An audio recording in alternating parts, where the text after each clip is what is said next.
Okay, let's go to module 3. Build your base with index funds for long-term wealth. Easy. This is literally answering your question right here. Okay? We're going step by step, baby. I'm not going to leave no stone unturned. I gotcha.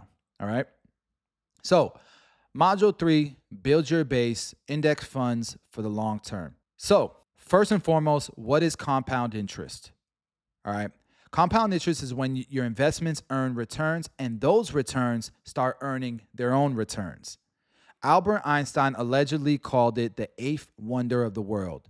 The earlier and more consistent you invest, the more powerful compounding becomes over time. Investing $500 a month starting at 25, earning 10% average annual return at age 65 would be 3.1 million. But if you wait until age 35, it'll only be 1.1 million. That's the power of compound interest. So the formula is time times consistency times returning rate equals wealth. Okay? So the earlier you are and the longer you stay in consistently times the return rate, because we're making smart investments. I'm going to show you how to make smart investments. That equals wealth. So how do we combat consistency? Paying yourself first, and put it and automating it. How do we keep time in the market? By making sure the main thing is making as much money as possible, living below our means, not having lifestyle creep, so that we can stay in the market for as long as possible. All right. It's when you start making six figures and you start getting sexy with it. Start buying the new car, the six-figure house, all this shit. Next thing you know, anytime there's an issue with the house, you need a new roof, you need a new AC, you need a new water heater. Guess what? You got to sell everything, and now you've eliminated your time in the market. That's why you don't build wealth. That's why the average American never builds wealth. All right? Now, I bet on America. There's a lot of reasons why I bet on America. And if you've been following my streams, I follow America. I don't just, look at charts and stuff. I'm following what's going on in our politics, in culture, current events, in our economy, because I am betting on America. I ain't going to bet on China. I ain't betting on Russia. I'm betting on America. All right? I know America better than I know any of these other countries. I've been to both. I've been to Russia. I've been to China. I haven't been to India yet, but I've been to almost all of the world powers, Europe, the UK, and I'm convinced America is the best bet. And a lot of other countries are too. Okay. So this is why I invest in index funds, because VOO, all right, is the Vanguard S&P 500 ETF. It tracks the top 500 US companies. All right. So it's an average of the top 500 companies' returns. And so the average annual return since its inception is about 12.5%. That's why we use the number 10% to be conservative. Okay. Let's go over to this screen again. All right. And let's go back to 20 years here. Whoops. What did I do? Let's go back to 20 here. And instead of 10, right, let's calculate this. So in 20 years, now let's go back to 15, because I can retire on 1.6 million just by selling options, to be honest. But let's say, because look, guys, after a certain amount of money monthly, your lifestyle doesn't I don't need much more. If you guys follow me, you know what I'm talking about. So anyways, let's go to 15 years, but instead of 10% return, let's do 12.5. Let's see if it'll let me do 12.5. Yeah. Okay. So remember, it was 1.6. Now it's pretty much $2 million. And this shows you how it compounds. The first year is kind of slow. Then it gets a little bit busier. And now it starts compounding. Look how it goes from 344,000 to boom, 100,000 earned, to boom, another 100,000, boom, 130,000, boom, 200,000. Holy smokes, 300,000. You see how that starts to compound and blow up? Okay. That's the difference between 10 and 12.5% returns. So we have to be smart when we invest. It's very important. All right. Can you guys see my screen okay? It might be a little bit too, I think this looks better, but I just want to make sure you guys are able to visually see my screen. Okay, so that's why I do the S&P 500, and it's stable. It's stable. You're like, when there's a downturn in the market, you're not going to get crushed the same way that if you were just in Nvidia or just in Tesla. So it's a good place to store the base of your wealth. All right. So we start with invest. And if you guys seen my automation, out of the 1,000 a week I put into my brokerage, 400 of it goes into the S&P and to the into the QQQ, into the NASDAQ.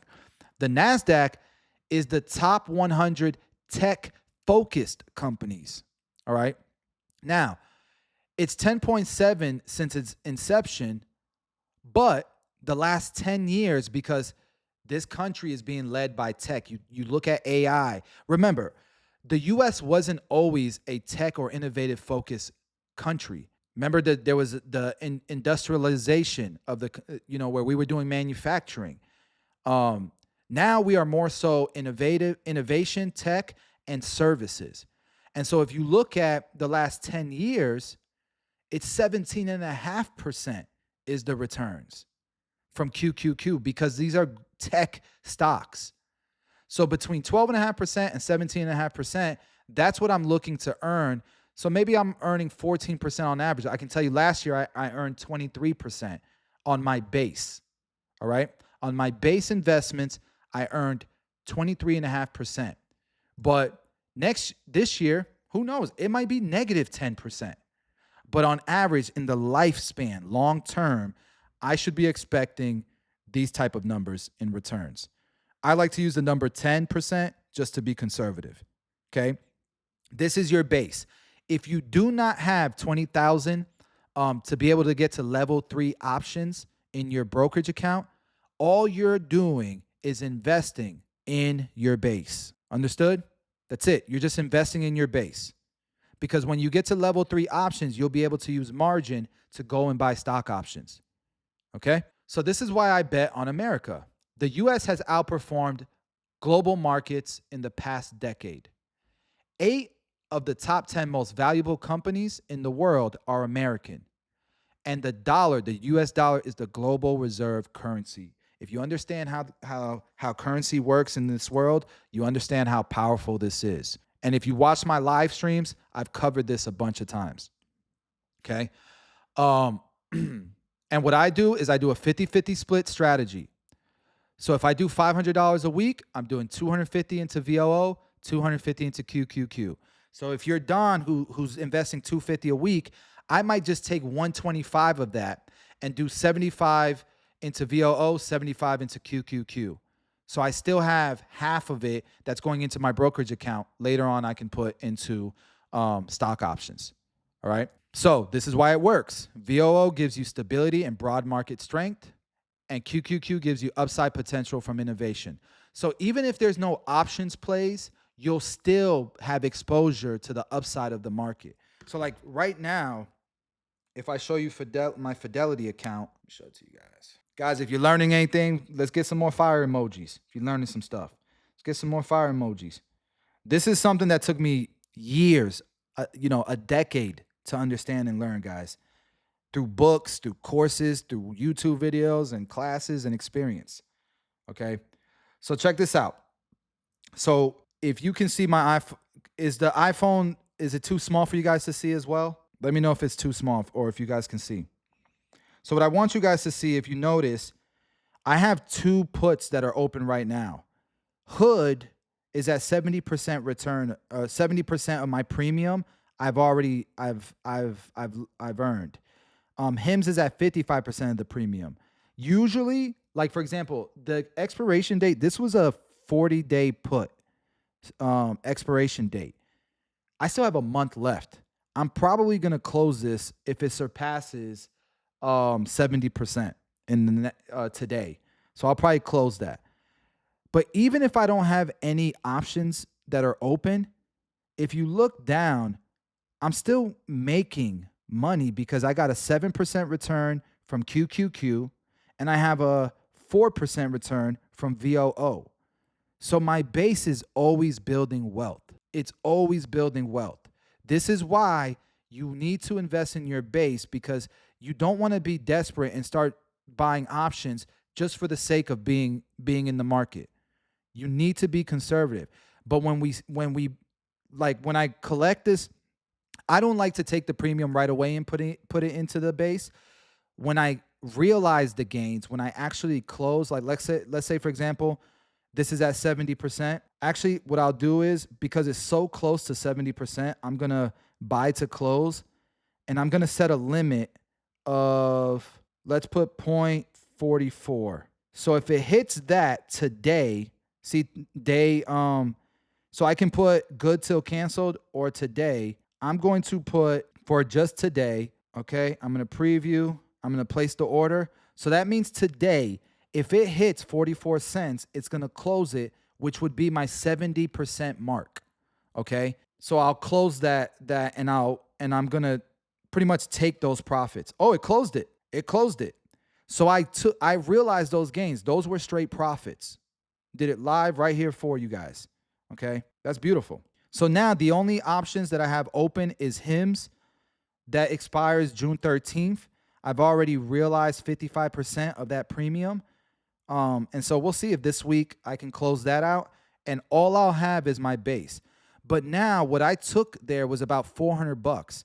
So now that I've realized those $400, I might want to buy $200 in QQQ and $200 in VOO. Okay. But right now it's a green market, so I'm going to wait till tomorrow, see if there's a red market, and then I'll buy some more QQQ and some more VOO. All right? Hopefully that's making sense. So again, this is why. It's stable, right? And it has broad market strength for VOO, but I also do QQQ because there's a lot of upside potential because tech grows faster. So I get exposure to both.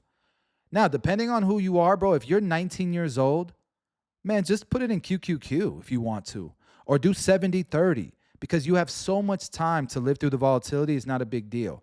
But if you got a lot of capital and you want to be a little bit more protected, I would put it into both. Okay. And so at a 10, if with these numbers at $250 a week, at $500 a week into index funds, in 10 years, your portfolio could be worth $550,000. And if you extended an extra few years, 3-4 years, you'd be a millionaire. Guys, and this is doing the bare minimum. What if we start putting more in? What if we do so good with our main gig? What if we increase our main business and we have extra money to put in? Could we turn this into a 5-year projection, a 6-year projection, a 7-year projection? And if we start learning options and we're printing with our options, could we do this even faster? I think 10 years is a great deal. Like if you're 30 years old, you could retire in 40 by the time you're in your 40s, just doing the minimum. All right. And so you can use tools if you want to track all of this stuff. I don't. My Fidelity account does. I know how to use my Fidelity account to track everything to see how I'm doing. But this is a great strategy that lets you sleep at night, guys. It's automated. You're not day trading. It allows you to focus on the things that matter, that really move the needles. And if you're done with your main thing, then you have even more time to actually live life. Okay? This is a great one. Do not invest money you need in the next 3 years. And dips are normal. Last month, there was a crazy dip. My portfolio went down by like 30%. This month, my portfolio has gone up by 60%. When there's dips, look, I teach this all the time. Let me show you guys. And if you're in the mentorship and you've been on all the lives, there was a live where I shared this as well because I know some of you guys are already investing and you were scared. Okay. This right here was all the way to number 4. It was in extreme fear. You know what I started doing? All right. I had about, I think, $10,000 that was not invested because I've been automating my investments, right? Another term for this, guys, by the way, is called dollar cost averaging. You're just buying weekly and you're dollar cost averaging, all right? And on my channel, I've already made a video covering dollar cost averaging versus lump sums and why you should do both, okay? So the idea of dollar cost averaging is, let's say it's dipping. Every week I'm buying. I might have bought here, I might have bought here, I might have bought here. There's no way to time the market because it could have easily skyrocketed here. Well, you're happy that you bought some here because you bought it cheap, and now you're gonna ride the wave up. But what if it doesn't go up, right? What if it keeps going down? You're happy you bought here. You're happy you bought here. You're happy you bought here, and then finally it skyrockets. All of these buys, you now get to ride the profits up because it's almost impossible to time the market, guys. We can do our best, but it's very difficult. When I see extreme fear, Warren Buffett says it best. When people are fearful, be greedy. When people are greedy, be fearful. So now we're in greed. I'm fearful. That's why I started closing a lot of my options, and I have $50,000 in liquid capital in purchasing power that I can go and make investments later on. But I'm also okay with just dollar cost averaging every single week. I'm buying VOO QQQ right now. Okay. So right now, the market's going up. The market's going up right now. And so I'm buying here, I'm buying here, I'm buying here, I'm buying here. And it might come crashing down. But I'm going to continue to buy here, and buy here. The whole point, though, is historically. Let's take a look at the S&P 500. The whole point is, and let me zoom in here, is historically, guys, it goes up. It goes up. It goes up. And throughout this whole entire times, if we put options in, we can earn cash flow and we can make money. Regardless if the market is stagnant, is declining, or going up, you can make money with options. And we're going to show you how in just a bit. But if you just keep buying every week, you don't need to time the market long term. Look, if you started in 2016 and you just bought every single week, the S&P 500 was at 2,000. Today, it's at 6,000 almost. You would have tripled your money in 9 years. So if you put 200,000 in 9 years in there, you're a millionaire. I'm sorry, 300,000. You're pretty much a millionaire. You added some options on top, you're definitely a millionaire. Okay. So long term, you win with the S&P 500 if you dollar cost average. Now, if we're in a bear market, the average bear market takes 1.5 to 3 years to recover. The average bear market. All right. Let's see when the last bear market was, or historical. Let's look at historical bear markets. Bro, when there's a bear market, that's when I'm really doing overtime. I'm putting in overtime. I'm trying to make as much money as possible because that's when I want to pile money in there. Now, you have to be careful and understand macroeconomics and economics and understand politics because it could be a long bear market or it could be a short one. You have to decide how much, you have to take a look at it and see how much time there's left. I knew that the trade war crash that we just had or correction we just had nothing to do with our economy or with companies. Unemployment was low. Companies' earnings were great. Our GDP was growing. The only reason why the stock prices went down was because Donald Trump was tweeting shit and doing these trade wars. But I knew that was going to be short-lived. So I knew that bear market wasn't going to be a terrible one, right? Let's take a look at these historically, the bear markets, okay? You guys can see, obviously, this was the Great Depression. It lasted almost 3 years. That was the Great Depression, guys. 86% decline. If your main job or main business survived the Great Depression and you just kept dollar cost averaging, oh yeah, you were going to be a millionaire in 3 years. Oh yeah, 100%. Same thing here. This one lasted a year, okay? Let's go back to years that we can remember. I remember this one heavy. In 2007, 2009, oh man, that's when I bought real estate. I wish I would have bought stocks. I didn't buy stocks. I didn't know anything about stocks at that time, but I knew about real estate. And that's where I bought my first property, and I killed it with that one. 2020, COVID crash. I made some money during COVID on stocks and crypto, but I wasn't heavy in it because I was pouring all my money into my own businesses, and my businesses were printing. We made millions of dollars through my businesses during the pandemic. I'm so grateful that I did that. So I didn't really get a lot of exposure on the upside in the stock market here. I didn't stay in long term. But look, that was only a month. That crash was only a month. 2022 was when the Ukraine war started, and remember they started increasing the interest rates like crazy because inflation was insane. That lasted 10 months. Okay, so anytime there's a correction, there's a dip, and you see this fear index down here, bro, that's a great time to buy. Because even if it's a Great Depression, okay, if you're going to stay at long term and you think you can keep your job, this is why it's also important to find jobs that and make money in a diversified way that won't be affected by pandemics and recessions and depressions. If you're a barber, you're in a good place. If you're in the health in the medical field, you're in a great place. Trucking is it's a little iffy. Obviously, during trade wars, trucking jobs get affected, right? But yeah, that is building your base. I think we've nailed that down. Let's go ahead and see if there's any questions. Yeah, you need to learn options for sure. But first, you got to do module 1, module 2, and module 3. We're doing this in order. There's no real reason to rush it. Okay? All right, cool. Fire emojis are good, and confirmation that everything is sized perfectly. All right, guys, that is module 3.